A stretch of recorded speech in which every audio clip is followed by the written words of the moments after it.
This match is interesting. It involves a trio queue of my allies right here. I was on comms with them. I was on a call with Steph of Anime as the Lucario. I'm the Gardevoir, but we had Steph's friend Ian playing as that Absol character right there, who is going to, of course, go jungle. And this turns out to be one of those games where it's just we do, completely annihilate. I'm sorry to give the spoiler like beforehand, but it's interesting enough for me to give the spoiler for then you to see actually everything transpire knowing that. And so there's some crazy plays that happen, a few, mistakes maybe here and there, but like for the most part, this is just kind of one of those epic matches to watch. And again, with my trio queue of friends, you could say. And so anyway, yeah, I actually have friends for once in my life. This was recorded August 21st, so one day before my birthday, actually. I'm going to be taking top lane, of course, with Steph of Anime. That is, of course, a content creator, so if you are looking for some other Pokemon Unite stuff, Steph of Anime streams on Twitch, so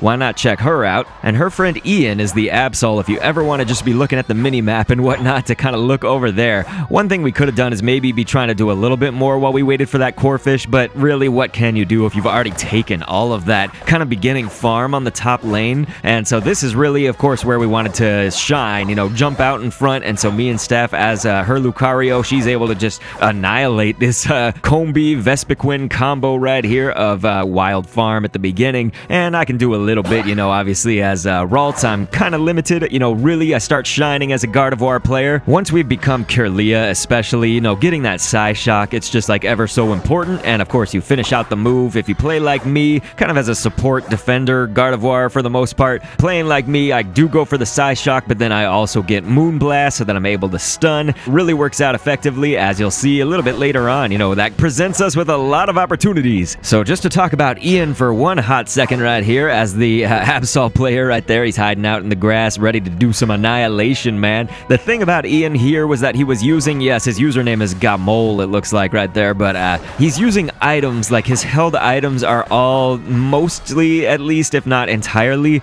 based on scoring goals. So like right after you score a goal, you get more attack, right after you score a goal, this happens, healing. Because this is just sort of an item set that's actually so foreign to me, even at this point, Pokemon Unite's been out since July, but like really I've kind of stayed, I would say, mostly in my lane with items. It's like I'm very much the eject button, then I kind of focus on what my character needs, but a lot of the times we're running with, something that's going to give us more HP, regen, or score shield, buddy barrier, depending on what I'm playing. Obviously it varies. This is, I can't make too much of a blanket statement, but essentially I haven't really used any of the items for scoring, other than that score shield, obviously. And so we'll see, just kind of as things get a little bit crazy here, the Dreadnought is going to appear on the map here at the bottom lane, and so that's kind of what we were all waiting for. Steph of Anime spent a little bit more time clearing out the top lane, which was good. If you can do that, fine. If you can rotate just like at the perfect time, more power to you, right? And so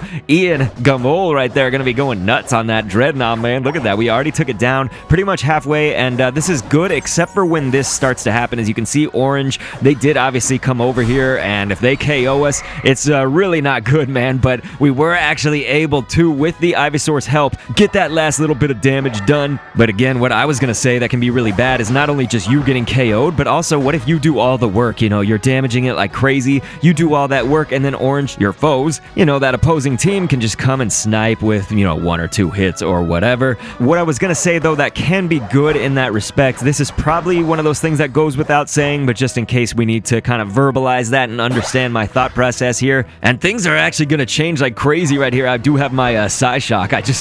My mind is in so many different directions. But, having two of us take on the Dreadnought while the rest of them kind of held off the Orange squad, it can be good as long as you get that Dreadnought. There was the obvious risk. And so this Snorlax, man, a great move. Absolutely going to be effective at blocking us. I guess it's just me blocking me, basically, from stopping that Rotom. Lame, man, but you got to hand it to him. I should say, just to kind of preface this and to understand where we're playing, obviously this was a match from the past, as I said earlier. Time is flying. August 21st already feels like kind of a long time from when I record this, which is like September 7th, or I don't know, it's going to probably upload on the 8th or 9th. Anyway, the point being, boom, look at that. No, that's not the point. The point being, we have, I've improved, I would say, but we've all sort of learned new things about the game. We also now have Blastoise in the game. When this was recorded, there was no Blastoise, and so I've been taking a liking to that character. Still probably doesn't beat Gardevoir, Gardevoir in my heart like this. But look at that. Ian doing very good. Me and Steph also dropping goals in. This is good. We're all together. That Haunter absolutely caught on the wrong end of this equation, dude. I don't know what they were thinking, honestly. Maybe they did not know that we were there. And so we can actually also get the jump on this Greninja, just immediately popping that Greninja with Psyshock, dude. When I've got Moonblast, when I've got Psyshock, combine those two, and it is death, dude. Maybe you've heard that Christina Milian song. Well, it was called Dip It Low, and she said in the chorus, pop, pop, pop that thing. And so that's me with Psyshock, because it's 1, 2, 3, pop, pop, pop that thing. And so, ladies and gentlemen, it's probably very cringy, probably extremely cringy of me to be adopting this as my motto, I guess. Not even a motto, it's just something I like to say during these matches, of course, when I'm playing as Gardevoir, specifically this set. And so, it's a battle once again in this bottom lane for the Dreadnought. It looks like our team gonna do well. Once again, gonna get that XP, gonna get the shields. A lot of points on the ground for us to pick up, but I'm just kind of concerned with mobilizing, trying to help out my allies as best as I can. So we'll pick up a few of them, of course. But look at this. I mean, when we're popping that thing and getting that Moonblast off, that Kirlia thought it could escape. No way, dude. You can see that Ian got that KO streak 3 times, and I got my KO in. I mean, we are just absolutely devastating the other team. And absolutely, we can say a million times, because, of course, Ian playing as that Absol. Absolutely. Everybody knows that pun, of course. So why not? I guess I'm embracing the cringe of all these statements. But yes, you can see Ian right now, especially dropping in, you know, these 7 points, 5 points, you know, sort of smaller deposits here and there because of those boosts that he's going to get from his items. That's why he was doing that. But also, hey, I mean, that's going to help us weaken them down, whittle them down piece by piece.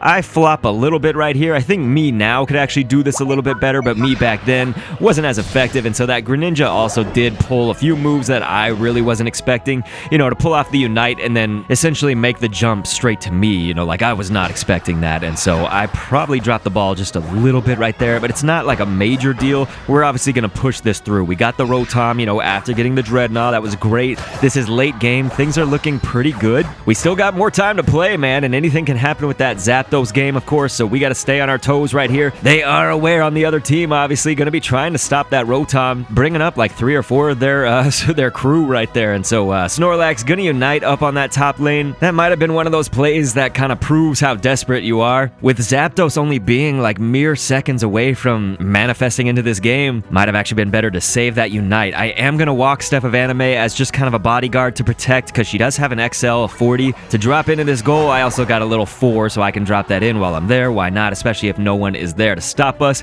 Eldegoss looking like it was going to come over to our territory, but no, sir. Maybe noticed us, maybe didn't. It's okay. We're focused on now, you know, trying to figure out, hey, how can we best defend? Make sure that Orange doesn't get that Zapdos. So look at this. Steph is insane. Ian is insane. As the Absol, we're getting KOs, picking them off one by one. Now, I'm really unsure why Steph and I ran back here. We must have had some good reason, especially maybe I was just following her. I don't know, but we both came over there. But now we are back into the fury, into the fray, I guess. And I'm going to take out that Snorlax right there. Very excellent. Waiting for the right point to do it. Gonna unleash the Fairy Singularity on everybody. I mean, we might have just gotten like 1 or 2, but that was mostly who was left. I guess they still do have 2 on their squad that are there, except for now we're gonna X out that Greninja. Ian gonna take them down. There's also Gengar still on the field right here. The opposing Gengar looking to be in a little bit of trouble because I am gonna straight up eliminate. So now we've gotten the Zapdos. You know, this is pretty much over for them for the most part. We can obviously get a few more points and all that, you know, just kind of, I guess, rubbing salt into the wound maybe at this point, am I right? Because Steph is gonna break that goal with a nice hundo. I've got a 37. I mean, someone else could score up here and get more points, but nobody was really going for this particular goal until, of course, I met with Ian right here. So I am gonna back him up just because, yeah, he's got a 50 as opposed to my 37 right there. We're obviously gonna double that since it's way late game, but the overall point to that was that we didn't need to focus on these types of things. I am gonna get KO'd right there at the end, which is okay, because really, like, there's just kind of no way they could come back. I mean, honestly, that team could surrender at this point. Look at Ian gonna be throwing out a few more points right there, and maybe gonna bully them, I guess, as they come out of their goal. See, that Snorlax again is gonna Unite. Like, that's the only way to take him down, I guess. I mean, is it? I don't know. And so, I wish that this was Ultra Masters. Unfortunately, it wasn't. We were below that. But still, just one of those games that was fun. It was definitely a lot of destruction. So there we go. That 699 victory. So things really nice for purple. I mean, it's not like we were just completely, like we were handicapped a bit. Look at our Crustle up there. Didn't get any points at all, and so it was really just Ian, me, Steph, and hey, our Venusaur player, Lando Nut. Yeah, you got 102 right there, so everybody was putting in work, but really just Ian with that Absol. Look at this. Once we got past that 4-minute mark, you can see on the breakdown, 40, 23, 21, 10, 7, 58, a hundo, 54. Me and Steph didn't do half bad either. Commends all around. Hope everybody enjoyed. Feel free to check out another match. They're all pretty different on this channel. And thanks for viewing.